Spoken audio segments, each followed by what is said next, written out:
कल आजसू पार्टी ने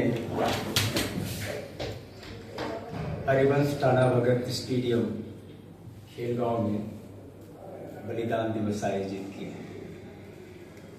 कल का बलिदान दिवस मुख्य रूप से झारखंड आंदोलन में जितने शहीद हुए हैं, झारखंड आंदोलनकारियों के ये समर्पित था और यह एक ऐतिहासिक दिन था और इसलिए इस ऐतिहासिक दिन में हम लोगों ने कुछ कार्यक्रम लिए हैं। संगठन को विस्तार करने के संदर्भ में कुछ संकल्प भी लिए हैं। मैं विस्तार से बताना चाहूँगा कि पहले तो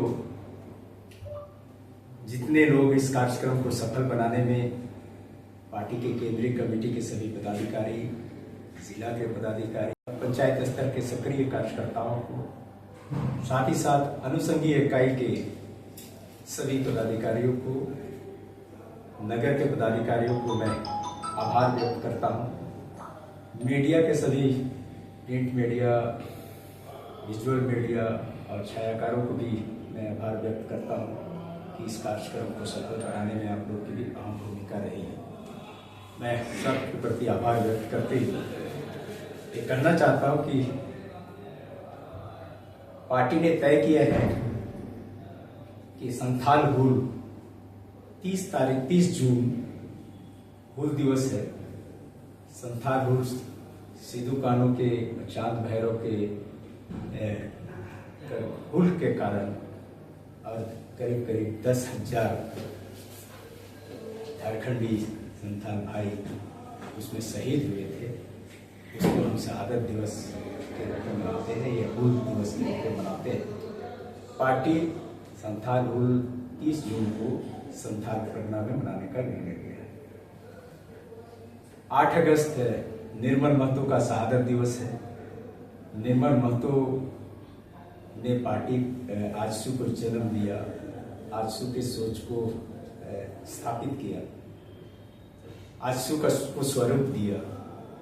आज उनके शहादत दिवस ने हमको शुरू से ऊर्जा भी दिया है। उनके शहादत के बाद ही झारखंड आंदोलन में आजसू ने उग्र आंदोलन करने का निर्णय लिया। हम 8 अगस्त निर्मल महतो के शहादत दिवस के दिन जमशेदपुर में शहादत दिवस मनाएंगे।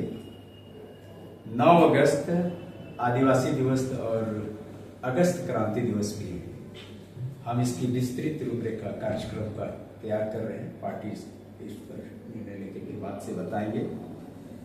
मुख्य रूप से कल जिन बातों को फोकस हम लोगों ने किया वो था झारखंड के अस्मिता को लेकर के, झारखंड के पहचान को लेकर के, झारखंड के अस्तित्व को लेकर के, झारखंडी और झारखंडियत को लेकर के जो विषय को लेकर के अलग राज्य की लड़ाई लड़ी गई थी।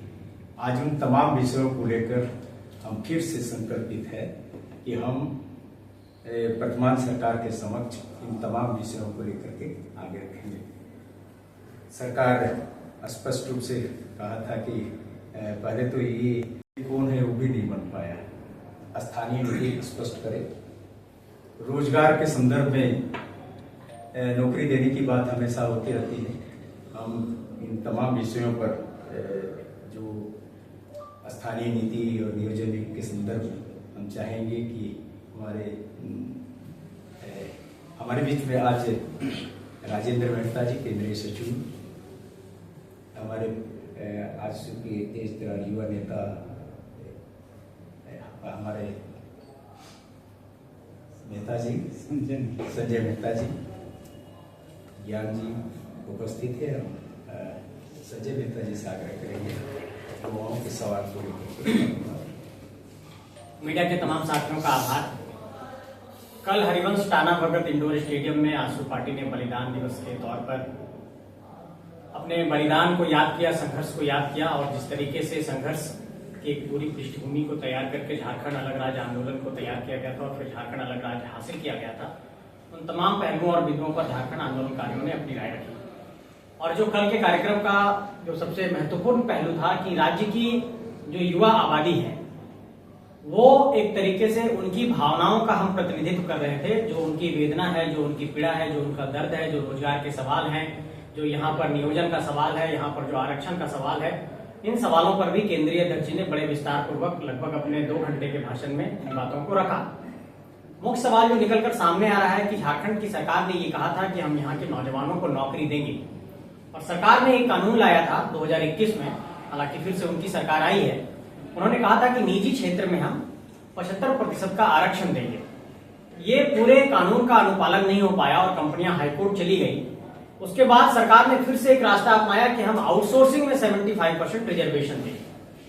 आपने देखा होगा कि पूर्व में ये कहा गया था कि जो 75% निजी क्षेत्र की नौकरी है उसमें 40,000 रुपए तक की जो सैलरी की नौकरी है उसमें स्थानीय लोगों को दिया जाना था। लेकिन ये सरकार अपने 6 साल के लगभग के कार्यकाल में अब तक स्थानीयता के सवाल का हल नहीं निकाल पाई है। स्थानीय नीति का मसला अब तक हल नहीं हो पाया है।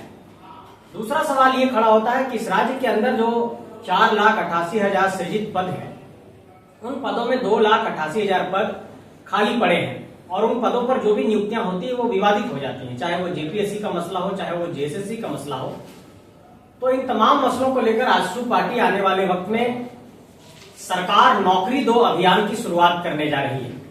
ये एक बड़ी घोषणा हम झारखंड के नौजवानों के लिए करना चाहते हैं, क्योंकि नौकरी एक बड़ा सवाल है, पलायन एक बड़ा सवाल है, नियोजन एक बड़ा सवाल है।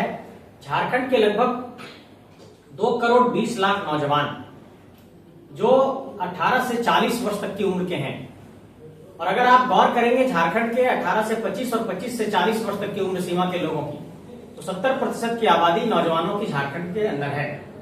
इन नौजवानों के सवाल पर सरकार पूरी तरीके से चुप्पी साध रखी है और सरकार हर बार सिर्फ उलझाना चाहती है। सरकार ने ये कहा था कि हम यहाँ के नौजवानों को 5 लाख रोजगार देंगे, लेकिन ये 5 लाख रोजगार कब देंगे, कैसे देंगे, इसका कोई रोडमैप नहीं है। तो सवाल ये खड़ा होता है कि निजी क्षेत्र की कंपनियों में जब आप आरक्षण का सवाल खड़ा करते हैं और ये कहते हैं कि हम आरक्षण देंगे, उनको नौकरी देंगे, तो दूसरा आजसू पार्टी ये अभियान चलाने जा रही है कि झारखंड में जितनी भी निजी क्षेत्र की कंपनियां हैं वहां पर आजसू पार्टी वहां के जनरल मैनेजर को, वहां के चीफ एग्जीक्यूटिव ऑफिसर को, वहां के डायरेक्टर को, या निजी क्षेत्र में जो भी कंपनियां हैं वहां पर आजसू पार्टी के तमाम पदाधिकारी जाकर के ज्ञापन देंगे और ये हिसाब मांगा जाएगा कि आप मुझे ये डेटा उपलब्ध कराइए कि कितने लोगों को आपने नौकरी दिया। ये सिर्फ सरकार को या कंपनियों को जानने का अधिकार नहीं है कि ये जो नौकरी का सवाल है वो आप किन को दे रहे हैं, ये जनता को भी जानने का अधिकार है। तो हम जनता को ये डेटा इकट्ठा करके बताएंगे कि किन कंपनियों ने कितने स्थानीय लोगों को नौकरी दिया है और निजी क्षेत्र की कंपनियों में कितने लोगों को नौकरी मिला है, आउटसोर्सिंग की एजेंसी में कितने लोगों को नौकरी मिला है। एक बड़ा सवाल और झारखंड के अंदर खड़ा हुआ है कि आउटसोर्सिंग जो एजेंसीज हैं, जो सरकार हायर कर रही है, उसमें आरक्षण की किसी भी प्रक्रिया का पालन नहीं हो रहा है। आज तमाम विभाग में आउटसोर्सिंग एजेंसी को लाया जा रहा है। झारखंड के पर्यटन विभाग में आप देख रहे होंगे कि तमाम आउटसोर्सिंग एजेंसीज को हायर किया गया है।